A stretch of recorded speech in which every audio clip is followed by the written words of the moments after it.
my icon of Carl Ace Vito, the Lizard Man, as my avatar, kind of like Disney using Mickey Mouse as his avatar. This is going to be my first video, well, audio vlog. And there's a lot of rants that I want to give, and maybe even some dramatic readings in the near future. Perhaps one day, whenever I have enough money saved up, I'll even try and do a little bit of some Let's Plays.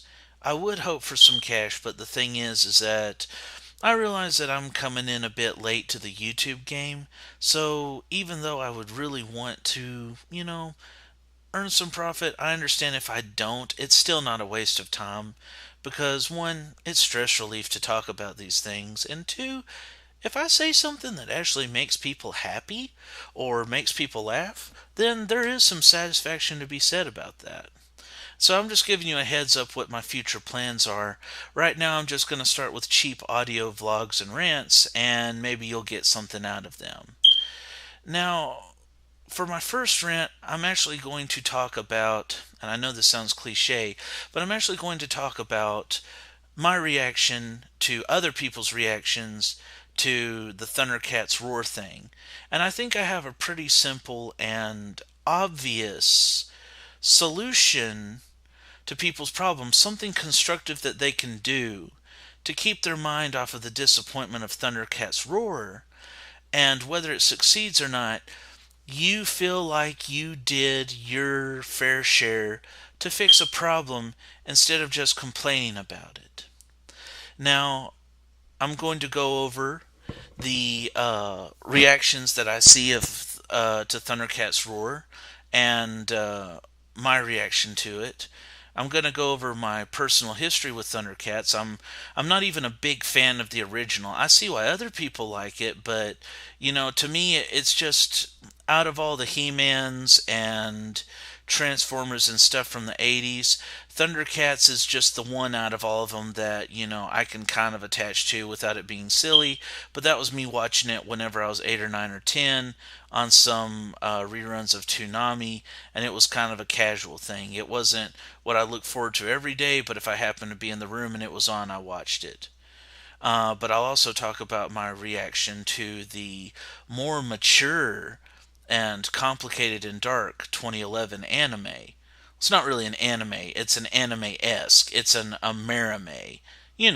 It's Western, but it mixes Western and anime style, like Avatar, Teen Titans, Totally Spies, and I guess another one would be Boondocks.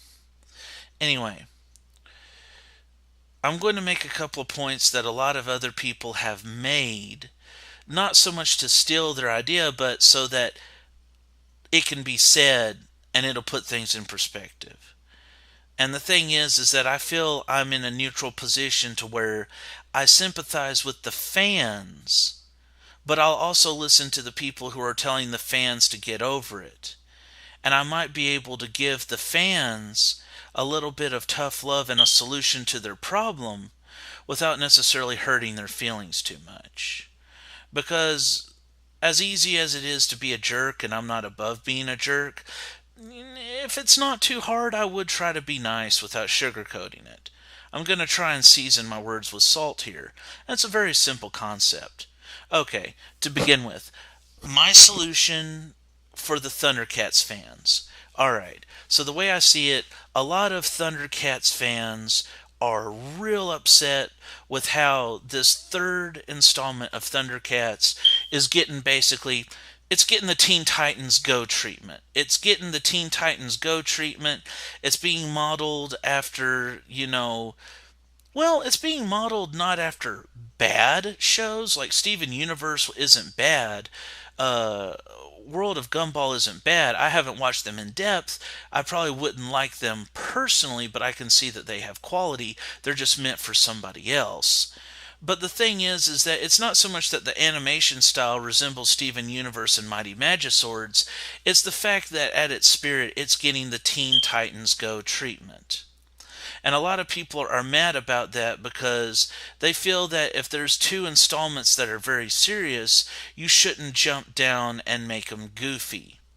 I think the only time something has gotten away with that is whenever Avatar had its chibi shorts, or Teen Titans actually had something that was kind of like a chibi Teen Titans, almost like a Teen Titans Go that worked, but it was short lived. So I can sometimes see a serious show having chibi shorts and it works in the context that it's kind of making fun of the show, but it's like a 2 minute animated short before it. It'd kind of be like if there was a 2 minute Animaniacs parody at the end of the episode of Batman the Animated Series. So the thing is that I have seen this kind of chibi parody work, but when it's a full-blown TV show that kind of changes everything, no. But whenever somebody does like a 2 minute parody of themselves, that tends to work. I will say that Ruby, I haven't caught on to Ruby because the way I understand it is that to me, Ruby seems to be ripping off everything that other anime does. I have heard from people that Ruby gets better after season 2, and that some of the middle seasons are good, but it actually starts out weak and it ends weak. So I don't know what I think about Ruby. I am getting a little bit old to enjoy a lot of things that are meant for high schoolers, and I'm getting a bit old to enjoy some things meant for college students. You're not too old to watch cartoons, but as you get older, your tastes mature. So if you do watch a cartoon, at least try to watch one that is either a personal guilty pleasure or it is really high quality. And preferably one that does specifically have stuff aimed for the older audience. I loved Young Justice, but the thing is that people were telling me how awesome Teen Titans is, and whenever I tried to sit down and watch Teen Titans after being past 25, I'm 29 now, after being past 25, and after going through a deployment in the military, no, I didn't see combat, thank God. But, it kind of depresses you and it puts things in perspective. And even though I could watch high quality cartoons for teenagers and young adults that kids could watch, but they had things that attracted older audiences. I could watch Young Justice, but Teen Titans, maybe I haven't acquired the taste, but to me, Teen Titans, it just felt too much like a kid's Saturday morning cartoon. Maybe if I sat down and watched the right episodes, it would grow on me. Maybe it was because I just watched the first couple of episodes and maybe I'm just not feeling it because, it's just a personal matter. I would rather, it's like instead of drinking regular soda pop, I would rather only drink soda pop whenever it has some Jack in it. You get what I'm saying? Or some rum. You get what I'm saying? So it's kind of like if there's a cartoon that, is still kind of cartoony, but it has something in it for adults, it's like drinking a Jack and Coke. Now, I've already explained my reaction to Thundercats Roar. It hasn't pissed me off personally, but I can see why it pisses off the fans. However, even though people's initial reaction is understandable, I've also seen some people criticize them in mostly gentle words. Some of it was blunt. That it's like you can get mad all you want, but it's not going to fix anything. Sending hate waves at ThunderCats Go is not going to give the 2011 reboot its much needed and much deserved second season to answer the cliffhangers on the first one. And we'll get more into that in a couple of minutes. No, it's just like hating Teen Titans Go isn't bringing back Teen Titans. It's best to ignore it. Just take it for the Chinese ripoff that it is. And instead, and I'm going to get to this conclusion, I'm going to try to give you guys an idea of, instead of getting mad about Teen Titans Go or Thundercats Roar, I'm going to show you that maybe there's a way for the fandom to plant seeds to actually get what they want. Now, first, I'm going to explain my personal history with the Thundercats, both series. Okay, the first Thundercats that came on in the 80s. I was like, I think it was like the early oddies, the early 2000s, whenever my grandparents got a cable TV.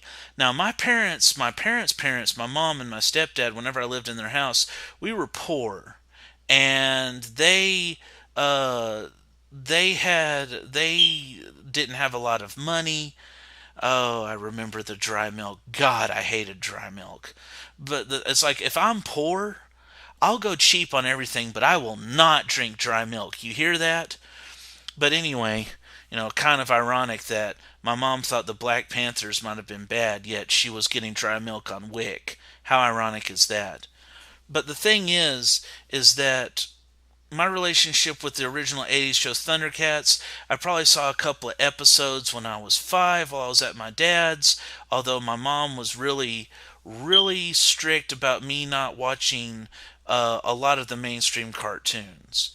And on one hand, it might seem hypocritical in the fact that she wanted me to read the Bible that talked about genocide, and watch some Bible-based cartoons that actually had blood in them, but she didn't want me to watch like superhero cartoons on Fox. That seems a bit hypocritical, but actually, until I became a teenager, I actually think that that was actually a good thing, because even though we were mostly watching PBS, thanks to the Nostalgia Critic and a lot of other things, I realized that my mom, unintentionally, had spared me from seeing a lot of brain rotting, stupid stuff that wasn't necessarily bad because it was violent, but it was just low quality.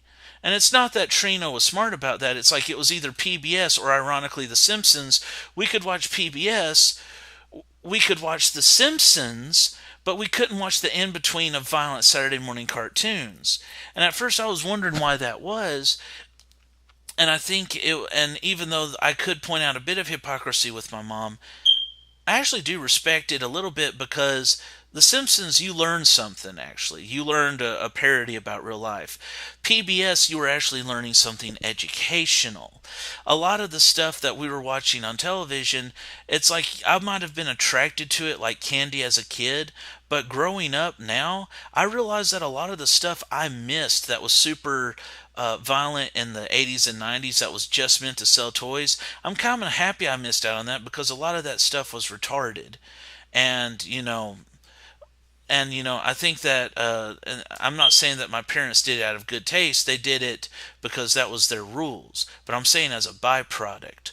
One of the things is that me not getting too much of the mindless action, the flashy, Power Rangers and superhero cartoons of the 90s that had a lot of action but were actually kind of corny and babyish. I didn't miss that much. I'm actually happy I missed most of that so that I wouldn't feel embarrassed looking back on it now that I'm older. But with that being said, Thundercats was something that I did watch a little bit whenever I was at my grandmother's, which is kind of like a milder version of that type of stuff that my mom didn't like, although it could be a hell of a lot worse.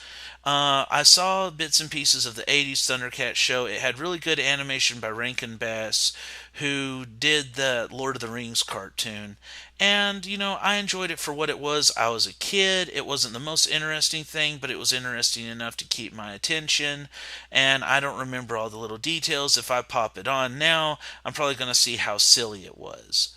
But a lot of times, as we've seen in recent times, my millennial generation, which is often falsely maligned, is often has very exaggerated claims made against it that are often, for the most part, disproven by science and the people that millennials actually work for. But hey, SJWs have a way of making the rest of us look bad. Not people who are just leftists, not even people who are just far leftists, but the people who have genuinely, undeniably deserved the SJW slur. But the thing is, my personal history with Thundercats is that I saw a little bit of the TV show whenever I was young, the original. It was okay. Whenever I was between 8 and 10 or younger, it had some, it was just entertainment. It wasn't the top of the line. I don't have a lot of nostalgia for Thundercats, although I will say, by George, they did have a good intro song. I mean, wow, that was an excellent intro song. Now, my relationship to the 2011 reboot. This gets a little more interesting. Whenever I came back from the military in 2013 and I was living with my dad before I started living at college, before, I used my GI Bill to go to college at Middle Tennessee State University. I did kind of get hooked on 2011 Thundercats after I got hooked on Young Justice as something to watch to pass the time, trying to set up time to go to college, healing from some bad stuff that happened in the military, not combat wise, just getting fucked by the green weenie, having office variety politics and some other stuff that's pretty bad, but it didn't happen to me, and I don't want to go into detail about it right now. But I probably have more trauma from my mom than I do from freaking military. So the military could have been a lot worse for me. I didn't see combat. I didn't get beaten up like in Full Metal Jacket. But near the end, some bad stuff was happening to where even hard asses that are old school, grab yourself by the boots, toughen up, weenie. Even then, they said, yeah, Specialist Lackey's getting screwed. It's fucked up. He has a right to be a little bit bitchy. Anyway, so the thing is, I was coming home from the military. I got out in 2013. I had a bunch of leave saved up. So instead of using the leave, I just left the time early. And whenever I was at my dad's, I was catching up on a couple of shows that I heard of, but I didn't get around to watching. And one was Young Justice. One was 2018 Thundercats, and one was Kill la Kill, among other things. So the thing is that whenever I started watching 2018 Thundercats, it was almost a very bitter food that you would have to acquire a taste for. Thundercats 2018 was trying to be like Avatar, but with even more of an edge. Thundercats 2018, although it didn't show gore or language or sex, it dealt with dark themes that might have flew over kids' heads, but when you get older, you realize how bad it is. Implied off-screen genocide, slavery, and moral gray areas. The characters that you're with, they're learning to be nice. They were originally dark shades of gray. The Thundercat Empire, the Kingdom of Thundera, was ruled by dicks. They were semi-feudalistic, semi-Old Testament oriented, like kingdoms of Assyria or Babylon or ancient Greece, or the kingdoms of the Bible times, between the empires and the cavemen. They a lot of the cultures at that time in the Thundercats 2018 remake, it kind of had that tone that you got whenever you were reading the Old Testament or whenever you were reading history about what it was like in some of the Greek city-states. You get that feeling that this is a time where people, on one hand, are beginning to be sophisticated and build cities, but on the other hand, are still cruel and manipulative barbarians at their core. And they have they don't care as much. To them, genocide is what we would call really bad. They call just average, like that's normal. So yeah, you kind of get that Old Testament, ancient Greece, ancient Rome vibe from the Thundercats 2018 remix, and the Kingdom of the Cats, where our heroes come from. They're kind of the bad guys. They're kind of the dicks. It's kind of like whenever you read about Sparta and Rome. Whenever you read about Sparta and Rome, That's whenever, like, you read about the Spartans, that it's like whenever they fell, people marveled, but nobody mourned. Well, that's kind of like the atmosphere that you get with the Kingdom of Thundera. They're surprised that the biggest, baddest kid got on the bully on the playground got knocked down, but it was like nobody was really sad about it because it's kind of like, well, with what they do to everybody, what comes around goes around. Now, my personal history with that, besides watching it and being disturbed, but it helped me realize that it had some more mature themes, was that I did finish it, I did watch it. I like some things better about it. I think that as an adult, I appreciated the 2018 Thundercats more than the original, because even though the original had cooler designs and that epic music and a lot of nostalgia around it, um, I was just a very, very, very casual fan of the original. I wouldn't even call myself a fan, just a casual acquaintance. 2018 felt like it was trying to challenge me a little bit. I'm sorry, not 2018, the 2011 Thundercats felt like it was trying to challenge me a little bit on an emotional level, and it didn't go too far. If its report card, like on story and acting, it didn't make straight A's. It made a lot of B minuses and a couple of C minuses, but that's still good. It didn't do anything new. What it did do, nothing is new under the sun, but it did each and everything with just enough polish to be above average to where I felt like this was a quality movie. The 2011 Thundercats remix, whenever I watched it, I did have more interest in it. I was more compelled to watch it, and I didn't feel like I was watching a babyish TV show. I felt like something that alternated between Avatar type fantasy adventure and more mature themes that you'd see in an adult cartoon that was just under the surface. Um, it could be disturbing. But, I didn't feel like I was being patronized. It didn't feel like I was watching a stupid toy commercial. It felt like I was watching something that, for a cartoon, it reminded me that life could get real, that people could be pricks, and that even the good guys could be kind of evil in their own way. And that it was in a time when, what you were trying to do just wasn't good enough, and that sometimes you had to drop your ideals just to be on your coworker's good side, just to get shit done. Yes, you do kind of get that vibe from Thundercats 2011 reboot.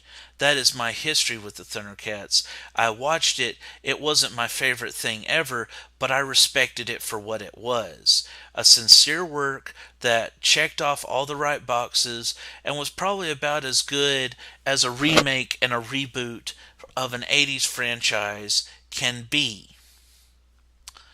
I would say that My Little Pony is more popular, but I kind of wonder if there's some hypnosis involved.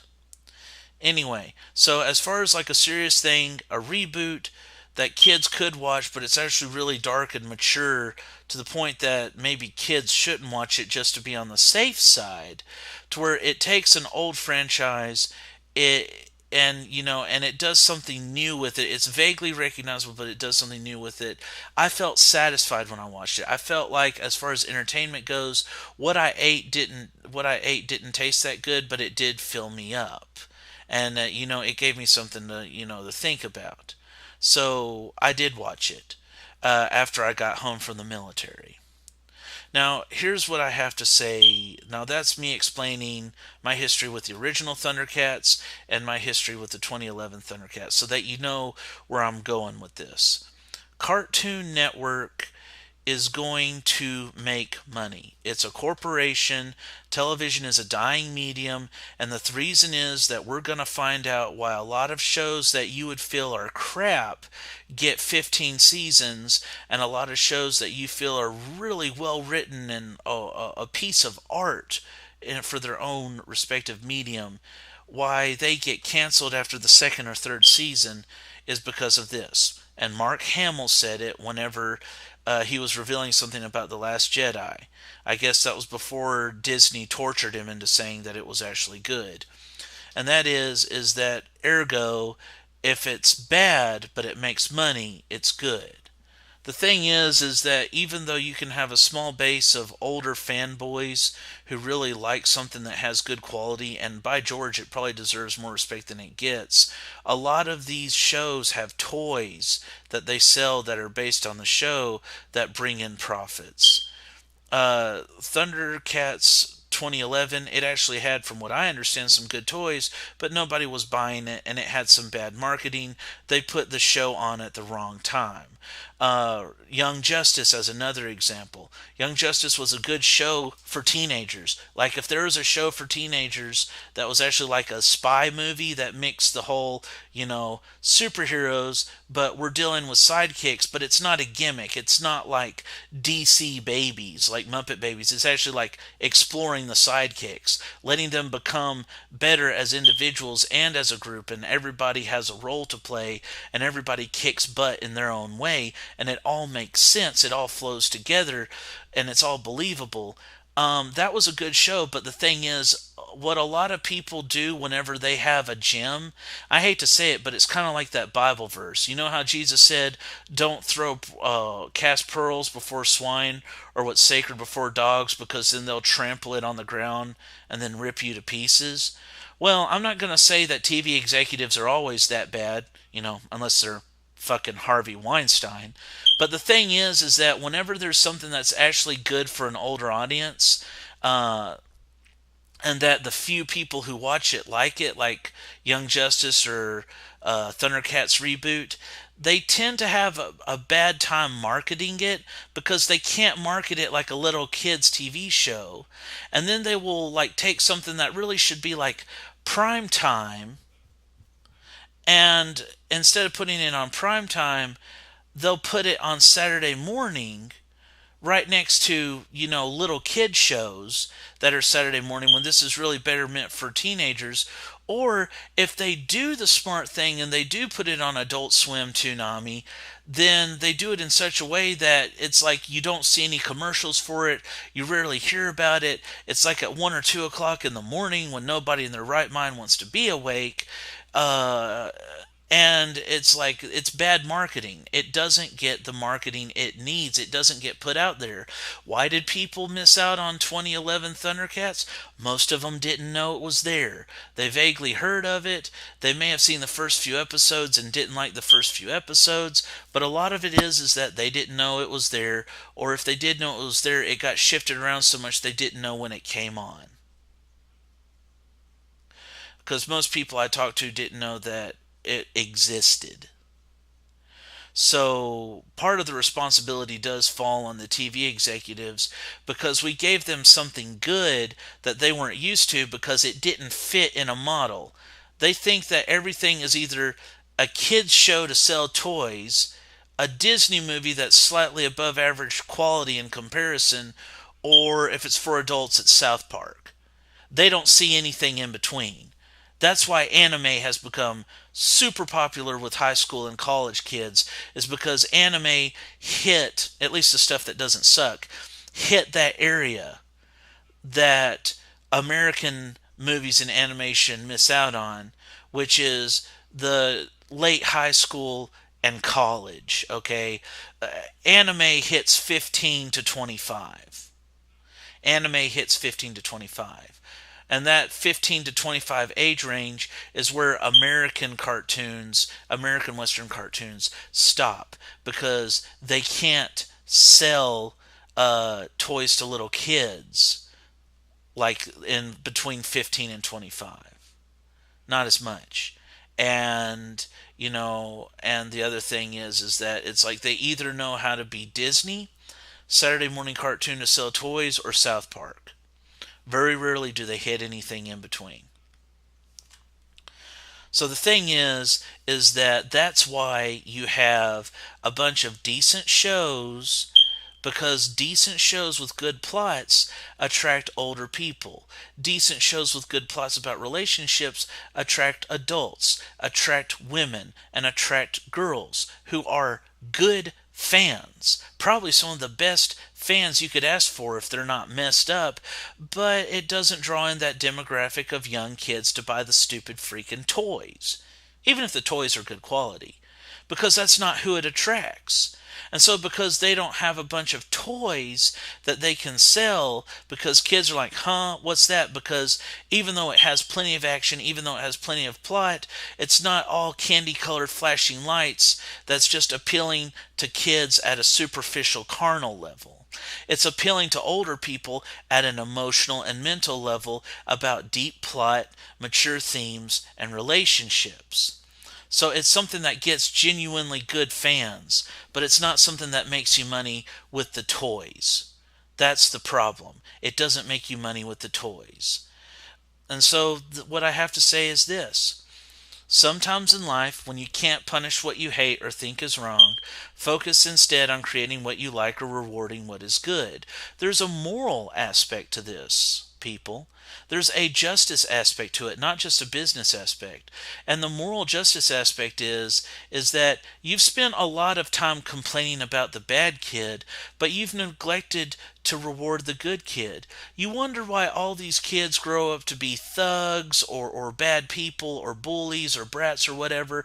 And it's because, look at it, you've hated the bad kids so much that it gives them attention and it actually makes them almost celebrities. It comes full circle. Meanwhile, you don't take time to go over to the good kid who makes good grades or behaves or does everything right or tries to be a genuine person, tries to be decent, tries to think deeply and live by morals and practice common sense and stay out of trouble and do good in school. You don't go over and pat him on the back enough. You don't go over and say, well, thank you for doing the right thing.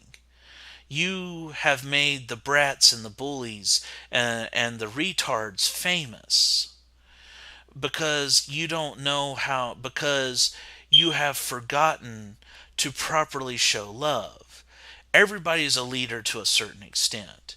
And it kind of goes with that Bible verse where it says, the responsibility of authority is to punish evil and reward good. Well, whenever you're at this point, whenever you're screaming at Teen Titans Go or ThunderCats Roar, you're basically screaming at a bad kid who loves the attention. They're going to do what they're going to do.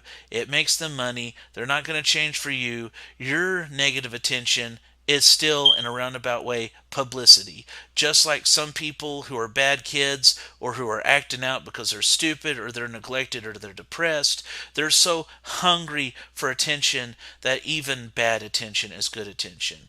To him who is hungry, even what is bitter tastes sweet. You got that? They feed on your negative attention. It's not that it's not justified, people.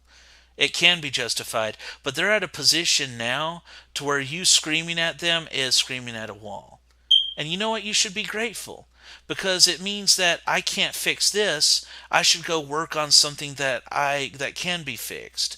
And that thing that can be fixed is something sorely neglected. And that is that if you can't destroy the wicked, help the weak, help the meek, and reward and praise what is good.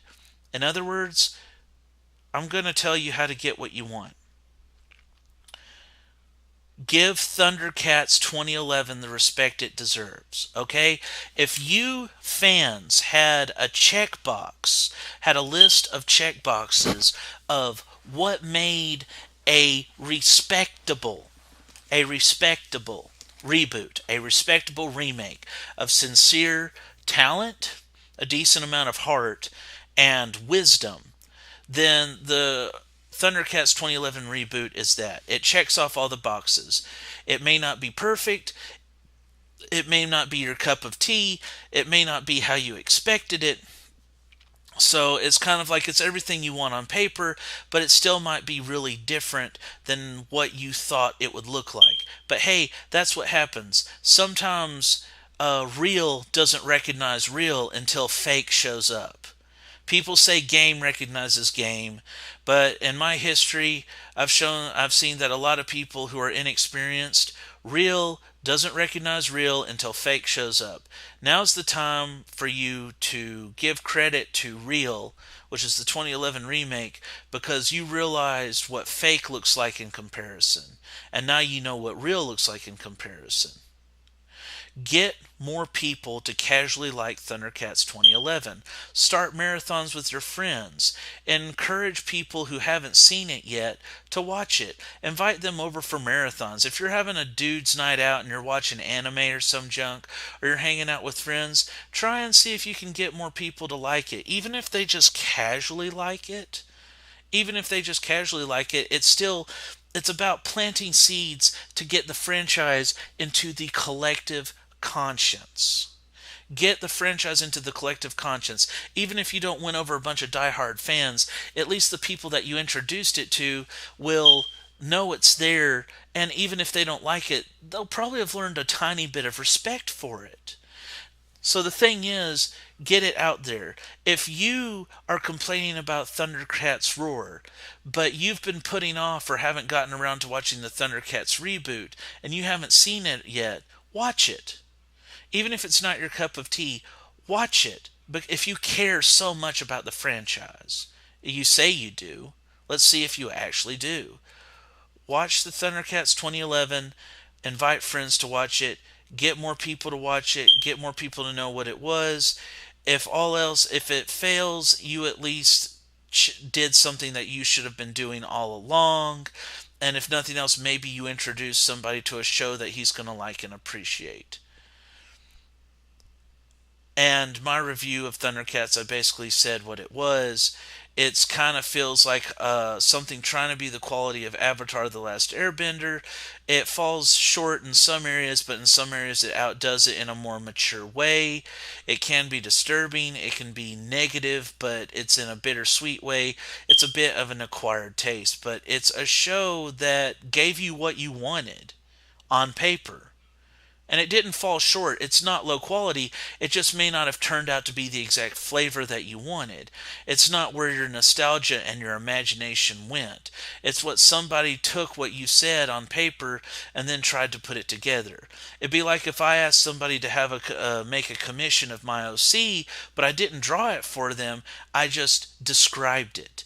And what was in my head was different in his head whenever I just simply asked him to draw something based on a word description.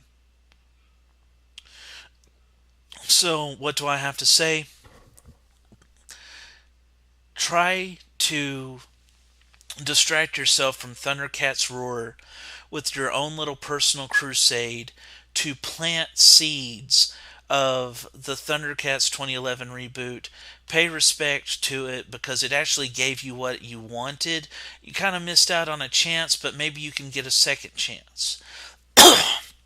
And the best thing that I have to say is that if you plant enough seeds, if enough people watch it, if enough people like it, who knows? Years down the line, Netflix might get an idea to revitalize the Thundercats. Netflix might decide, after all this time, to greenlight a project to make a second season for Thundercats 2011, since the first season ended on a cliffhanger.